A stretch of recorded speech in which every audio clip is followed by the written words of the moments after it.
ചരിത്രാഖ്യാനമോ കാൽപ്പനിക കഥയോ അല്ല.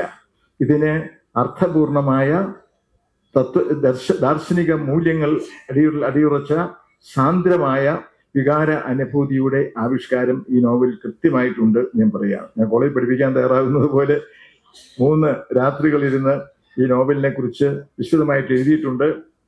അത് മുഴുവൻ എവിടെ അവതരിപ്പിക്കുകയില്ല, അത് എവിടെയെങ്കിലും പ്രസിദ്ധീകരിച്ചോളാം എന്നാണ് എനിക്ക് തോന്നുന്നത്. എല്ലാവിധ സൗഭാഗ്യങ്ങളും ഇതിന്റെ കർത്താവിന്. ഞാൻ എല്ലാവിധ എന്നാണ് പറഞ്ഞത് കേട്ടോ. ഇന്ന് ഇന്ത്യയിൽ ജീവിച്ചിരിക്കുന്ന ഏറ്റവും പ്രായം ചെന്ന കോൺഗ്രസ്സുകാരനാണ് ഞാൻ എന്നെപ്പോഴും അഭിമാനിക്കുന്നത്. അങ്ങനെയുള്ള ആളാണ് പറയുന്നത് എല്ലാവിധ സൗഭാഗ്യങ്ങളും ആസന്ന ഭാവിയിൽ തന്നെ ഉണ്ടാവട്ടെ എന്ന് പ്രാർത്ഥിച്ചുകൊണ്ട് ഞാൻ അവസാനിപ്പിക്കും. എല്ലാവർക്കും നല്ലത് വരട്ടെ.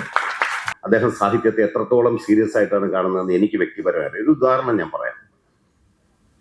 എസ് ഹരീഷ് എന്ന് പറഞ്ഞ മലയാളത്തിൽ ഇന്ന് ഏറ്റവും ശ്രദ്ധിക്കപ്പെടുന്ന എഴുത്തുകാരന്റെ മീശ എന്ന നോവൽ മാതൃഭൂമി ആഴ്ചപ്പതിപ്പിൽ പ്രസിദ്ധീകരിച്ചു വന്നതും അതിനെ തുടർന്ന് അതിൽ ചില കാര്യങ്ങളിൽ വിവാദമുണ്ടായി. ആ നോവൽ വായിക്കാത്ത ആളുകളെല്ലാവരും കൂടെ റോഡിലിറങ്ങി സമരം ചെയ്ത് ഞാൻ ആ സമരത്തിൽ പങ്കെടുക്കാൻ പോയതാണ്. സമരത്തിന്റെ ഇടയിൽ കയറി എന്തിനാ ഈ സമരം എന്ന് ചോദിച്ചു പറഞ്ഞു. മാതൃഭൂമി പത്രത്തിൽ ഒരു ലേഖനം വന്നിട്ടുണ്ട്. ആ ലേഖനത്തിൽ വലിയ കുഴപ്പമുണ്ടെന്ന് പറഞ്ഞു. സമരം നടത്തുന്ന ആളുകളാണ്. ആ വിവാദം ഉണ്ടായി. ഹരീഷിന് ജീവാപായം നേരിടുന്നുള്ള സ്ഥിതി ഉണ്ടായി. ആക്രമണമാവാം. ജീവിക്കാൻ പറ്റാത്ത സമയത്ത് ഹരീഷിനെ പലരും വിളിച്ചില്ല, പ്രത്യേകിച്ച് രാഷ്ട്രീയ രംഗത്തുള്ളവർ. കാരണം ഇതിൽ കൈവച്ച് കഴിഞ്ഞാൽ പൊള്ളുന്ന എല്ലാവർക്കും അറിയാം. പക്ഷെ രമേശ് ചെന്നിത്തല വിളിച്ചു.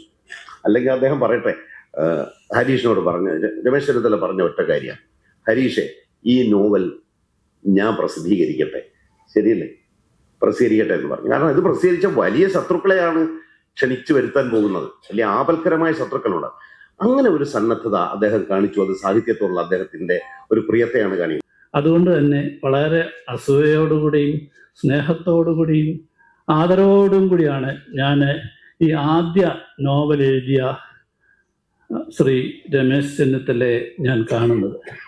നമുക്കറിയാം, രാഷ്ട്രീയത്തിൻ്റെ ഒരുപാട് തിരക്കുകൾക്കിലൂടെ സഞ്ചരിക്കുമ്പോഴും മനസ്സിനെ സ്വസ്ഥമായി ഏകാഗ്രതയോടുകൂടി ചിന്തകൾക്ക് പിന്നെ സഞ്ചരിക്കാൻ കഴിയുന്നു എന്ന് പറയുന്നത് അപൂർവമായ ചില നിയോഗങ്ങൾ തന്നെയാണ്.